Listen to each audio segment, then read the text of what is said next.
Hello guys, আজকে সকাল সকাল উঠেই আমরা বেরিয়ে পড়েছিলাম মন্দির যাওয়ার উদ্দেশ্যে।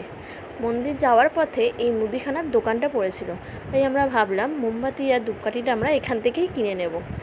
আর এই যে আমার বর, যাকে আমি সকাল সকাল ঘুম থেকে উঠে নিয়ে এসেছি, তাই তার ঘুমের রেশ এখনও ঠিকমতো কেটেই ওঠেনি। এরপর আমরা মোমবাতি ধূপকাঠি কেনা হলে সোজা চলে যাই ফুলের দোকানে মালা কিনবো বলে। এই কাকিমাটার কাছ থেকে আমরা একটা ফুলের মালা আর কিছু খুচরো ফুল নিয়ে নিই। এরপর চলে আসলাম মিষ্টির দোকানে। এই মিষ্টির দোকানটা আমার খুবই পছন্দের মিষ্টির দোকান, কারণ এখানে বিভিন্ন ধরনের মিষ্টি ওরা রাখে। দেখতেই পাচ্ছেন যে কত ধরনের মিষ্টি ওরা রেখেছে, ওরা কত ধরনের মিষ্টির আইটেম বিক্রি করে। আমি নিজেই কনফিউজ ছিলাম যে আমি কোন আইটেমটা নেব, কারণ ওরা এত ধরনের মিষ্টি সাজিয়ে রেখেছে যে আমি বুঝতেই পারছিলাম না। যাই হোক, ফাইনালি অনেকটা সময় নেওয়ার পর আমি ঠিক করলাম যে আমরা কালাকাঁদি নেব। তো আমাদের কালাকাঁদ প্যাকিংও হয়ে গেছে, দাদা আমাদেরকে প্যাকেটে ভরেও দিল। এরপর আমরা চলে গেলাম মন্দিরের জন্য।